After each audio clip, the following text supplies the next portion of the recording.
When John D. Rockefeller was 20 years old, he wrote in a notebook, "I will make $100,000 and live to be 100 years old." He did more in one lifetime than most people could do in 10 lifetimes. By his mid-30s, he had already built Standard Oil into a complete monopoly. He controlled 90% of the oil market, gave away more than $500 million, created the University of Chicago, and became America's first ever billionaire, his net worth being the same as 1.5% of the entire US GDP. Like, that is just insane. But what's even more insane is how he was able to do so much. Because in Rockefeller's autobiography, he attributes a lot of his success to just a couple laws that he followed for his entire life. And he says that that was the thing that made all of this possible. This book is filled with Rockefeller's personal reflections, stories, and insights that show his operating system for how he was able to do so much. So let me take you through the 13 laws that Rockefeller followed that were the foundation to his success, starting with the obsession of the facts.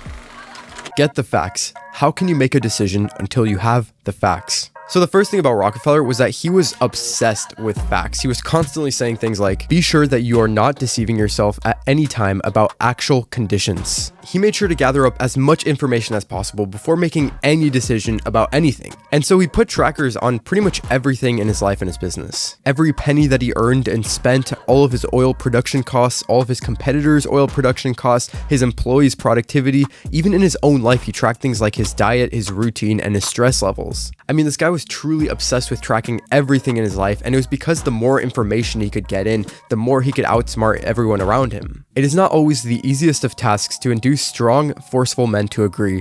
It has always been our policy to hear patiently and discuss frankly until the last shred of evidence is on the table, before trying to reach a conclusion and to decide finally upon a course of action. This is the second part to this step to why Rockefeller was so great, because a lot of people gather up information, but Rockefeller, after he gathered up all of this information, he would then discuss it with his team. He would discuss the evidence, lay it all out on the table, not deceive himself, and only then would he take a course of action. You can think of the story of the two axemen. You have two men who are given 4 hours to cut down a tree. The first man takes his axe and immediately gets to work, knowing he only has 4 hours to cut down the tree, but after the 4 hours, he is still not finished. Meanwhile, the second man spends the first 3 hours sitting down and sharpening his axe and uses the final hour to cut down the tree. Rockefeller was the second axeman. While everyone else was jumping straight into battle and trying to get as much done as possible, Rockefeller was spending the first part of his time just gathering information. And because he gathered information, he could then make a plan that was way better than anyone else's plan, and he could beat everyone because of this.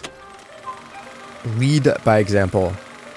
So one of the most inspiring stories in the book actually starts off with a fight between Rockefeller and one of his partners, where they're arguing on moving forward on a plan that would cost $3 million but would bring back more money in the future. Rockefeller was always looking to expand, and his friend was getting kind of cold feet. The book says that they argued for weeks with each other until Rockefeller said this: "I'll take it and supply this capital myself. If the expenditure turns out to be profitable, the company can repay me, and if it goes wrong, I'll stand the loss." And then interestingly, his partner answered, "If that's the way you feel about it, we'll go it together. I guess I can take the risk if you can." This is such a great story because it really does show you how much of a difference a leading by example can make. No one wants to follow someone who's not in the game with them. No one wants to follow someone who's not sleeping on the office floor right next to them, or who's not in the trenches of warfare with them. Or in Rockefeller's case, no one wants to be on the team of someone who has no money on the line. The best example from history for this would probably be Napoleon. Before Napoleon was the Great Napoleon, he was simply a general, and many of his soldiers didn't respect him because at the time he was a fairly young general. But this all changed after the Battle of Lodi. At one point in the battle, the French army was forced to cross this bridge, and everyone knew that this was going to be a bloody affair. Most generals would have given orders from the back, leading their troops to cross the bridge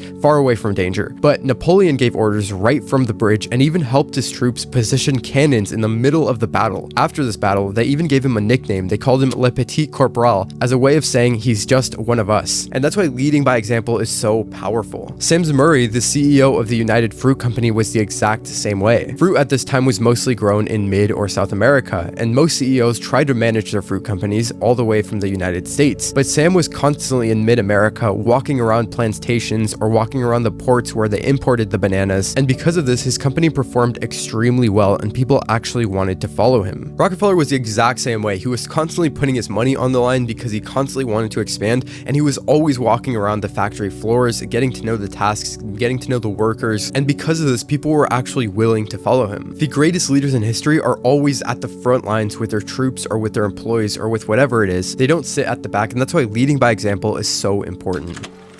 Unity of direction. How often we discuss those trying questions. Some of us wanted to jump at once into big expenditures, and others to keep more moderate ones. It was usually a compromise, but one at a time we took these matters up and settled them, never going as fast as the most progressive ones wished, nor quite so carefully as the conservatives desired, but we always made the vote unanimous in the end. So the first thing that you can take away from this quote is that Rockefeller really did like disagreement at his company, and he sort of wanted the people to disagree because it sort of stabilized the company. It stopped them from moving too fast to where they would collapse, and from moving too slow to where they're not making any progress. But the thing that you can really take away from this quote is that they always ended in a unanimous decision. You can imagine two different people. The first wants 4 different things, so he spends his time trying to accomplish 4 different goals. They still might make progress in these 4 different directions, but they are very widespread. Meanwhile, the other person has battled and fought with himself to sacrifice 3 things and focus on 1 direction. That person will at minimum make 4 times as much progress on that as the first, simply because he had unity of direction. This is the sort of idea behind unity of direction, whether you're just working with yourself or whether you're working with a group of people. But I'm gonna keep this point short because it kind of leads to the next point, which is the value of friendship. Above all other possessions is the value of a friend in every department of life without any exception whatsoever. Maybe the most important law to Rockefeller's success was his friends, the people around him. I mean, this guy was truly surrounded with the best people in his industry, the best people in business, and there's a very important reason for this. Because Rockefeller looked at relationships a bit differently than how we look at relationships. It was a friendship founded on business, which Mr. Flagler used to say was a good deal better than a business founded on friendship, and my experience leads me to agree with him. I mean, we've all heard the stories of those people who were friends first, and then they started a business, and then they're no longer friends in the end, and the business is it's like a divorce. That happens over and over again in history for a reason. Business is incredibly hard and difficult and frustrating and stressful, and it's hard to find a good, solid friendship that can withstand all the pressure from a business. For the Rockefeller, the best friends were people who already had the same goal in mind, who had the same direction, who were already in the business together, and then he would build a friendship on top of that. This is because when you have that unity of direction with someone else, that's going to be the thing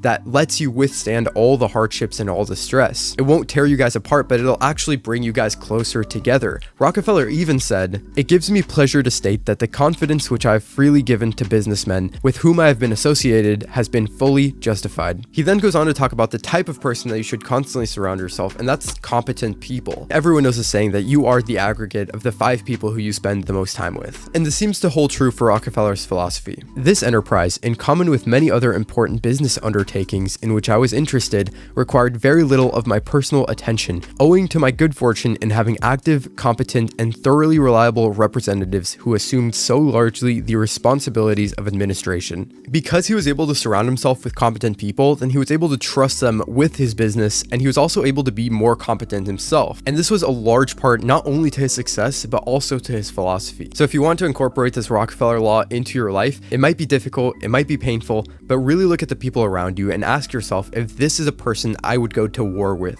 Because in Rockefeller's mind, business is war, and you need competent people around you to survive.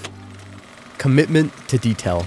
Of detail work, I've done my full share. As I began my business life as a bookkeeper, I learned to have great respect for figures and facts, no matter how small they were. Rockefeller was obsessed with the small details. Ever since he was a little kid, he literally tracked every tiny cent that went in and out of his bank account. But the interesting thing about small details is that over time, they add up to big things. You can imagine a ship with a hole in it. At first, you can barely notice the water entering in and slowly rising, so the captain decides to ignore it. But pretty soon, more small holes emerge. However, now as more water gets in, it's harder to tackle each specific hole, and pretty soon the whole ship is underwater. The thing about these small holes though is that they can happen both on the upside and the downside. Rockefeller knew that empires are built and destroyed off of the tiny details, so he made sure to pay attention to all of them. Don't worship money. So John D. Rockefeller might have been the richest man in the world, but he never really worshipped the money. He said, "I know of nothing more despicable and pathetic than a man who devotes all the waking hours of the day to making money for money's sake." He saw business from a completely different angle than how most people back then and even today see it. And I think there's two ways that you can really show this. The first is that he saw business as a game and money was simply the measurement to show who won. It's actually kind of funny because in Donald Trump's autobiography, he actually says the exact same thing. Every refinery he purchased or deal he made to him was like making a move on a chessboard, and he simply wanted to be the best at that game. I mean, think of a soccer game. You can of course see the scoreboard with points on it, but the points are only the measurements. The real game involves skill and teamwork and strategy and has nothing really to do with the points. Those were the things that Rockefeller liked to work on, not looking at the scoreboard. And the second way he saw business was more of a way of giving back to society. He said, "The very rich are just like the rest of us, and if they get pleasure from the possession of money, it comes from their ability to do things which give satisfaction to someone besides themselves." He said this because he knew that business isn't really about money. It's about providing value to people and by building relationships to provide that value. Money is simply the medium of exchange that allows us to do this. Rockefeller is super clear about this, that he thinks that people gave him money simply because he gave them value. He provided the cheapest oil and people chose to give him money because he was able to deliver a product for the least amount of money. Once again, another historical example of this is Sam Walton. Sam Walton was very clear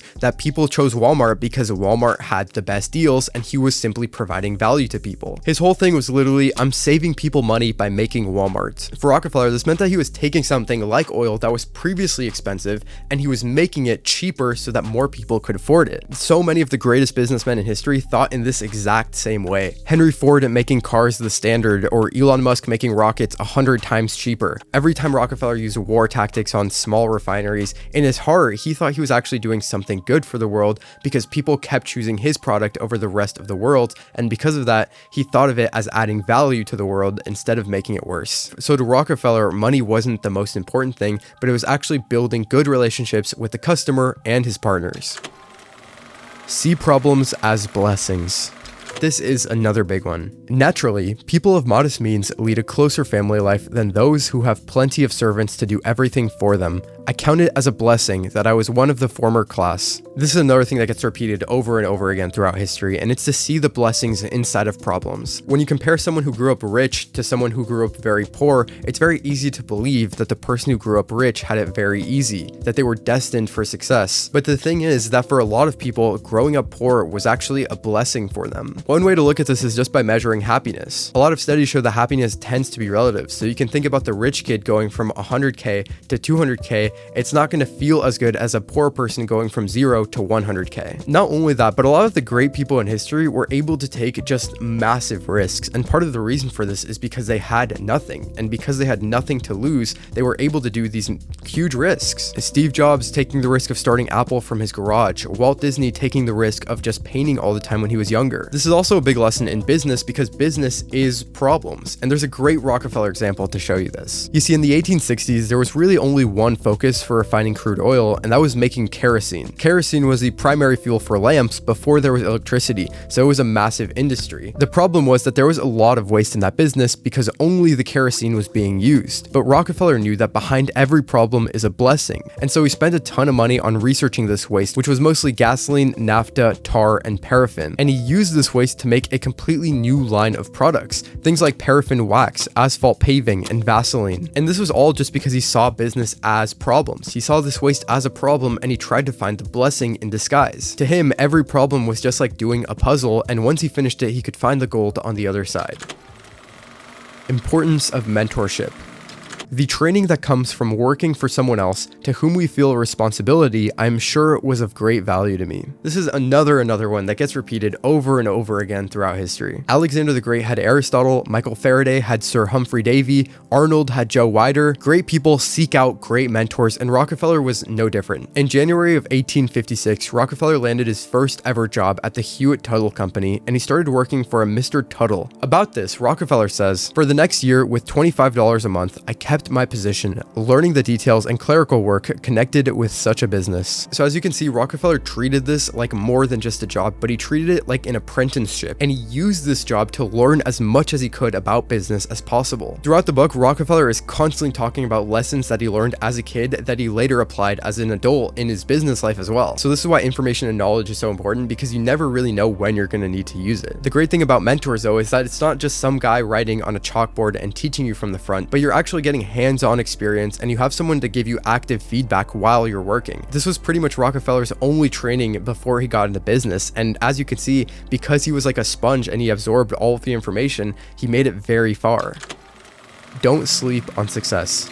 So here's something crazy. In his first year of business, Rockefeller said that their sales amounted to $500,000. That is just incomprehensible for that time period. But what's so wise about this guy is it's not even that success, but it's what he said about the success. As our successes began to come, I seldom put my head upon a pillow at night without speaking a few words to myself in this wise: now a little success, soon you will fall down, soon you will be overthrown. He was wise enough to know that the rise always comes before the fall, and so he always humbled himself. He always said things to himself like, because you have got to start, you think you are quite a merchant. Look out or you will lose your head, go steady. Because he said these things to himself, he was able to keep a cool, calm head and not make any crazy decisions. And when you think of all the people in history that have fallen because of too much success, Napoleon overextending into Russia, Caesar making himself too powerful, too fast, even companies like Kodak who refused to adapt to the new digital wave, this might have been one of the smartest things that Rockefeller did throughout his life. Ernest Hemingway has this great book called For Whom the Bell Tolls, and there's a story in it that happens where a group of characters get together during the Spanish Civil War, and they manage to bring down a train bringing a shipment of supplies to the enemy. The men get back to camp and they immediately start celebrating and drinking and relaxing until the group leader enters the camp and says something super important. Don't sleep on the train. The battle is won, but the war is not over. The enemy is out there plotting their revenge right now. Nothing is for granted, and so they have to stay alert and sharp unless they want the success to get to their heads. Rockefeller knew this insanely well. I don't know how much I can stress this. Don't sleep on your success. Pure optimism. I'm naturally an optimist, and when it comes down to a statement of what our people will accomplish in the future, I am unable to express myself with sufficient enthusiasm. Rockefeller was always an optimist, and this actually gives me a chance to tell you about my favorite Rockefeller story. In 1911, the Supreme Court ordered the breakup of Standard Oil due to the antitrust laws. Now, you would expect Rockefeller to be very upset. I mean, his entire company was being broken apart at this point, but people actually found him kind of happy and smiling and joking around with reporters. Some reports even said that he said, "Why should I be upset? It was a blessing in disguise." And I don't know how he was able to know this, but it really was. He continued to get richer and richer even after the company split apart. Optimism is the most necessary requirement for great people because it's what allows them to get through setbacks. If Walt Disney hadn't remained optimistic after losing his first cartoon, Walter the Lucky Rabbit, he would have never gotten Mickey Mouse. If Edison hadn't remained optimistic while the 10,000 attempts at lighting up the world, then we wouldn't have the light bulb. So many people are right on the edge of striking diamonds, and it's going to be optimism that allows you to keep going through failure after failure. So what else can I say to that point? I mean, it's always good to see a bright future and to be part of making that future. Keep books in check. So when Rockefeller was 16, he started his first ever ledger. It's actually very important. He called it his Ledger A. By the way, a ledger is simply a sheet of paper that tracks all your income and all your expenses. But Rockefeller was like obsessed with ledgers, like weirdly obsessed with ledgers. I mean, like truly obsessed with ledgers. He would look through them all day, every day, and he did this for most of his life. From the first, the man who managed Standard Oil Company kept their books intelligently as well as correctly. We knew how much we made and where we gained or lost. At least, we tried not to deceive ourselves. Some of the greatest men in history were completely obsessed with keeping their books in checks, pretty much all of them. JP Morgan was known to reject business deals simply by taking one look at their balance sheets. Sam Walton was obsessed with looking at which products sold and which didn't sell when he started his first chain of superstores. And Andrew Carnegie, in many ways, was really similar to Rockefeller, and he studied the cost of steel with a crazy intensity to get the cost lower. Now, there's a couple of exceptions to this because many artists and poets and scientists actually weren't good at keeping their books, but for the most part, the greatest businessmen, the industrialists, they were all completely obsessed with their books. So if you want to follow in Rockefeller's footsteps specifically, it might be a good idea to check your books, make sure they're in order, and keep your expenses low. A strong personality. The same way the failures which a man makes in his life are due almost always to some defect in his personality, some weakness of the body or mind or character, will or temperament, the only way to overcome these failings is to build up his personality from within so that he, by virtue of what is within him, may overcome the weakness which was the cause of his failure. So Rockefeller did not grow up rich. He actually grew up very, very poor. At his first job, he was a bookkeeper and he was literally making 50 cents a day. His childhood was also very rough as his family was constantly going through financial trouble. But the weird thing is that when Rockefeller looks back at these memories, at these hardships, he's actually really grateful for them. He believed one very important thing throughout his life, that hardship builds a strong personality. A raw piece of steel is very fragile. While under pressure, it bends and it breaks, but if you take that same piece of steel and hammer it over and over again over a furnace, it becomes tempered and stronger. Human beings are insanely resilient, and so if you can put yourself in hardship, things where you don't know if you're gonna quite be okay, it's actually really good for you and it builds a strong personality. Doing things like starting a business or running an Ironman, getting rejected, these are things that are strong, but they build your personality into something very hard. And I mean, this point is very simple. Everyone already knows this. It's just good to be conscious about it, that what doesn't kill you makes you stronger. Good business practice. So near the end of the biography, Rockefeller writes down what he believes to be the best business practices. He says, the underlying essential element of success in business affairs is to follow the established laws of high-class dealing, keep in broad, sure lines, and study them to be certain that they are the correct ones. Watch the natural operations of trade and keep within them. Don't even think of temporary or sharp advantages. Don't waste your effort on a thing which ends in a petty triumph unless you are satisfied with a life of petty success. As you can see, it's simple things, and a lot of what I said in this video, it's not complicated stuff. They're simple concepts, they're simple laws, but Rockefeller was devout and he followed these concepts every day for long periods of time, for his entire life. In a way, Rockefeller was just like the business machine that he created. It wasn't really flashy or modern or anything like that, but it was simply a mechanical process that repeated over and over again. Every day just got a little bit better, a little bit more refined, and stuck to very basic laws. And for him, it worked, but he follows this up with one more thing. The great industrial leaders have told again and again the plain and obvious fact that there can be no permanent success without fair dealing that leads to widespread confidence in the man himself. And that is the real capital we all prize and work for. At the end of the day, it is profitable to be a good person in society, and this is Rockefeller's main point throughout the entire autobiography. I mean, this entire book, I know we talked a lot about business when it's supposed to be about life law lessons, but this guy is truly obsessed with business. This entire autobiography was pretty much just business stories and him at his business and him and his family at the business. But that's because for Rockefeller, his business was his life. And the reason his business was so successful was simply because he was so adamant about having good relationships in business. But before the biography ends, he leaves us with one final piece of advice. If you do each day's tasks successfully and stay faithfully with these natural operations of commercial laws, which I talk so much about, and keep your head clear, you will come out all right, and will then, perhaps, forgive me for moralizing in this old-fashioned way. It is hardly necessary to caution a young man who reads so sober a book as this not to lose his head over a little success or to grow impatient or discouraged by a little failure. Guys, thank you so much for watching. I am all about historical wisdom, and if you want a daily dose of historical wisdom from me, you can check out his dose. The link is in the description. And I'm also completely obsessed with Rockefeller. I made this video on the 38 letters that he sent to his son, and it's a really good video. If you like this one, you might like that one. So that's it. See you guys.